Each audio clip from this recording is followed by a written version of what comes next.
Las bobinas toroidales son un componente eléctrico que está compuesto por un núcleo magnético en forma de anillo y a través de él se enrolla un alambre que ayuda a crear un campo magnético en el interior del toroide. En el núcleo de esta bobina suele estar hecha de material como la ferrita y una de sus características más principales es que dentro de su forma se concentra el campo magnético y esto ayuda a reducir pérdidas de energía. Entre los tipos de bobinas toroidales tenemos primeramente la bobina de ferrita, que son componentes electrónicos que se utilizan principalmente para poder reducir interferencias electromagnéticas y ruidos en circuitos y está principalmente compuesta por un material de ferrita. Después tenemos la bobina de aire, que son un tipo de inductor que no tiene núcleo sólido, sino que el alambre de la bobina se enrolla en el aire o sobre alguna estructura no magnética, por supuesto, que esta puede ser el plástico o materiales no conductores.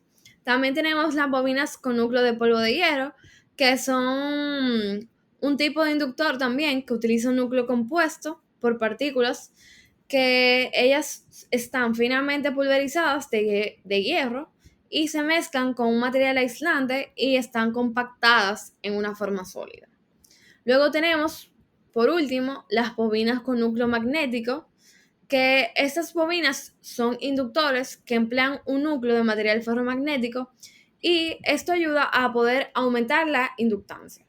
Entonces, en el núcleo magnético se concentra el campo magnético que es generado por la corriente en el alambre de la bobina. Y esto ayuda a poder mejorar su capacidad para poder almacenar energía magnética. Tenemos cuatro aplicaciones. La primera son los transformadores, que gracias a este diseño toroidal se permite la creación de transformadores compactos que minimizan las pérdidas por dispersión de flujo magnético. También tenemos el filtro de señal, que se utilizan en equipos electrónicos para poder bloquear las frecuencias no deseadas y así mejorar la calidad de la señal. Tenemos también los sensores y antenas, que los toroidales permiten crear sensores que son altamente sensibles, por lo cual son muy eficientes para poder utilizarlo en sistemas de comunicación de radiofrecuencia. Y por último tenemos los inductores en fuentes de alimentación, que aquí se regula el paso de corriente, se puede almacenar y liberar energía, pero también se puede estabilizar las fluctuaciones en los circuitos. En cuanto al principio de funcionamiento, la bobina toroidal opera bajo el principio de la inducción electromagnética que está establecida en la ley de Faraday. Y esto quiere decir que cuando una corriente eléctrica fluye a través del conductor enrollado alrededor del núcleo en forma de anillo, se puede generar un campo magnético en su núcleo.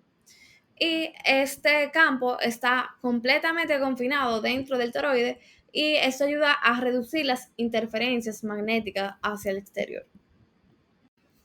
La bobina de Rogowski es una variante de la bobina toroidal, pero esta no tiene un núcleo magnético.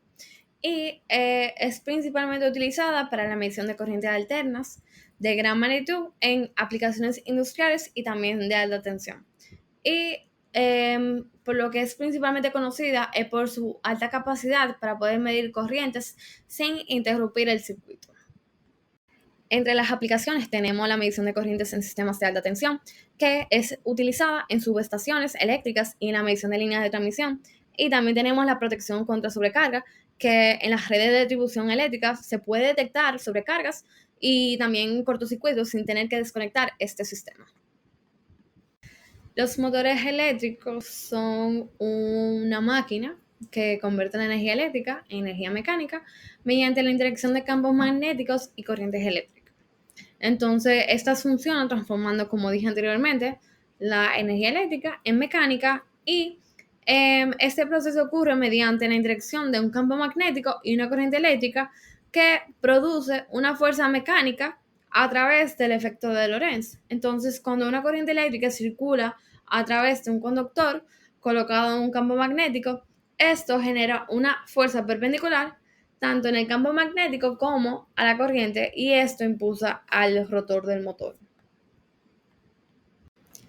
Tenemos tres tipos de motores eléctricos principales. Primero tenemos el motor de corriente continua, que es el CC, que aquí ellos funcionan mediante el uso de corriente directa, donde la dirección del flujo de la corriente es siempre constante, y estas son ideales para vehículos eléctricos, grúas o sistemas de tracción. También tenemos los motores de corriente alterna, que es CA, que son los motores que operan con corriente que cambia de dirección periódicamente. Y estos son muy eficientes y se pueden utilizar en aplicaciones industriales.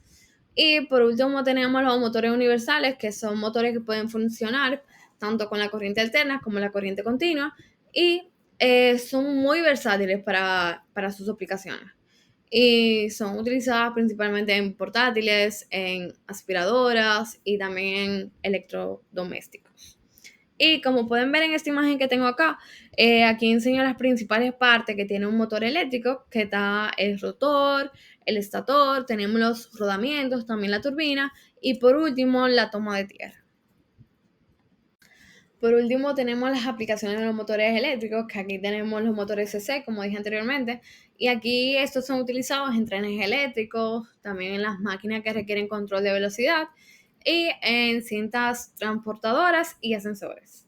Tenemos después los motores de CA, que es la corriente alterna, síncronos, y estos son aplicados en generadores, en máquinas que requieren una velocidad constante, como las cuales tenemos las plantas eléctricas y la maquinaria industrial.